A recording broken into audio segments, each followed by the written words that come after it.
So if trust and trustworthiness are a little hard to measure, how do we measure them? The approach that I like to take is what I call the black box approach. So take an electric motor, for example. If you don't know how an electric motor works, to you an electric motor is really a black box. It has inputs, it has outputs. An electric motor, the input is electricity. It's voltage, it's current, power, frequency, things that are easy to measure. On the output, you got torque, you got speed, revolutions per minute, RPMs. So there are things on the input and the output that can be measured even if you don't measure anything inside. Like you never measure the magnetic field. I mean, you can, but it's really hard to measure. What you do is you measure the input, you measure the output. That's exactly what I recommend that we do with trust, which will take me to the trust chain that I covered in the Book of Trust, the third edition of the Book of Trust, or the mini Book of Trust. The trust chain starts with the components of trustworthiness. I'll talk about them in the next block. The components of trustworthiness. If they exist, then trustworthiness exists. If trustworthiness exists, then a certain level of trust exists. You can measure trust, but you can measure the output of trust. You can measure symptoms of having or not having trust. So what we're going to do is we're going to measure the inputs, the components that make people trustworthy, and we're going to measure the outputs, the symptoms of having or not having trust. And based on those, we're going to determine the level of trust and trustworthiness within the organization. Let's consider measuring the inputs for trust. Those are the 6 components of trustworthiness, and they're made of 2 groups of components, the who you are and what you do during an interaction.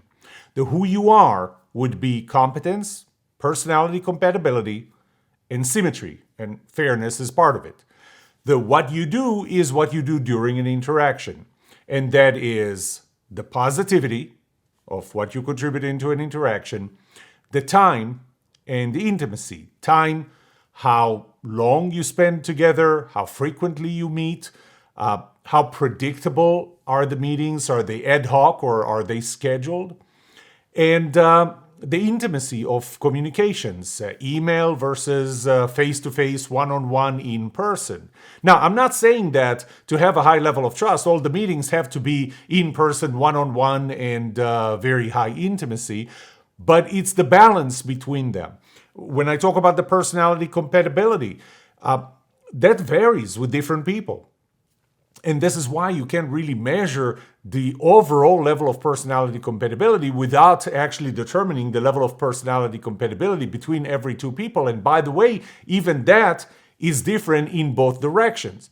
So for example, if I take personality compatibility, there are the universal and absolute elements, like, for example, telling the truth. If somebody lies to you continuously and intentionally and knowingly, then you don't trust them. And that's pretty absolute. That's pretty universal. But when we start going into the more personal, more different, there is no absolute bad or good. Those would be things like take risk-taking, for example. And that takes me back to the contextual nature of trust.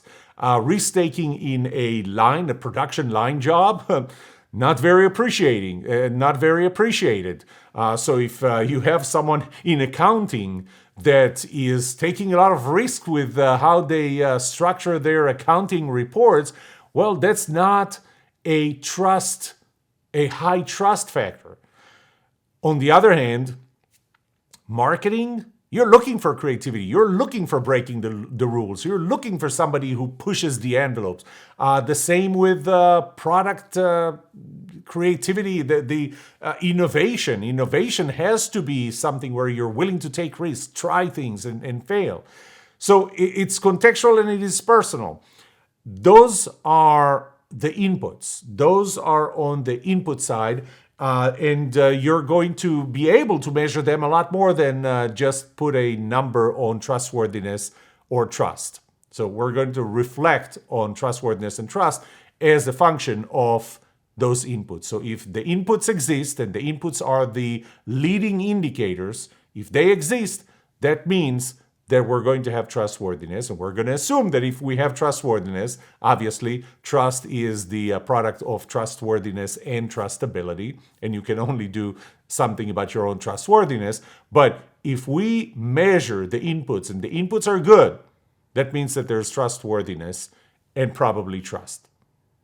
Let's switch to the outputs. What are the outputs? The outputs, once again, they depend on the type of the relationship. So, for example, the indications of having trust when you are considering your boss, the level of trust you have in your boss, the symptoms, the indications, the trailing indicators for that are, do you get autonomy? And again, the definition of autonomy is not autonomy, do whatever. Autonomy is, this is what you must do.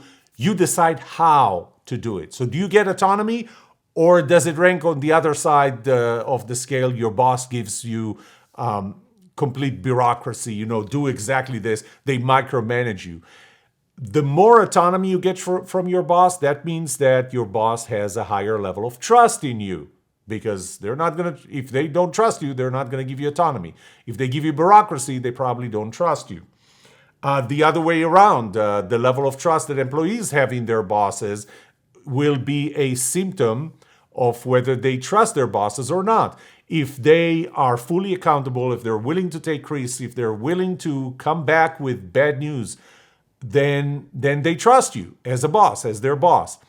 If all they do is CYA, I do exactly what you told me, I don't divert left or right, then they probably don't trust you. Those are easier things to measure than the level of trust itself, than putting a number on the level of trust. Well, there are some components that are more generic in terms of, take for example, constructive disagreement. Your willingness, because you have the ability, your willingness to hold a constructive disagreement. So it's kind of a spectrum. A constructive disagreement is where you can be very passionate but still professional and remain friends.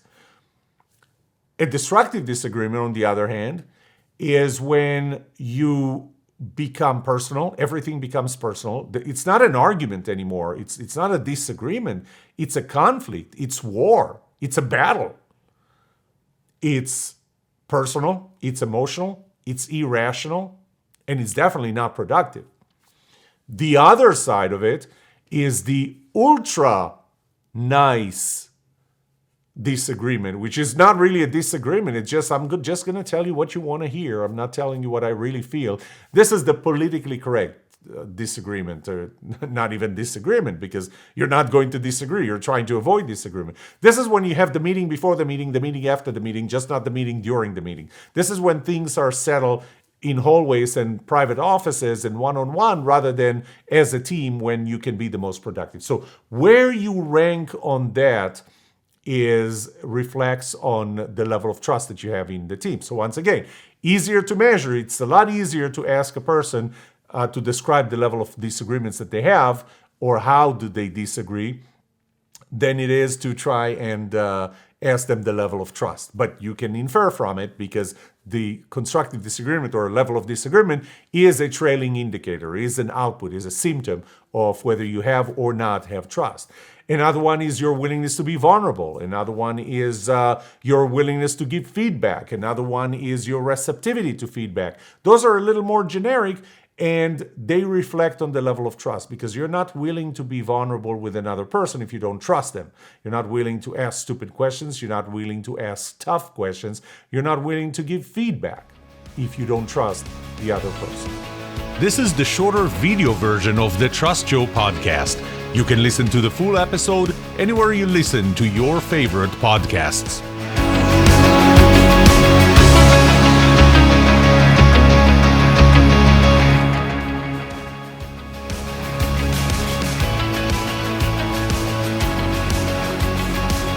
This was only a part of an episode of The Trust Show. You can watch the full episode on my YouTube channel, The Trust Show, or listen to it on The Trust Show podcast on Apple or anywhere else you listen to your favorite podcasts. Thank you for watching.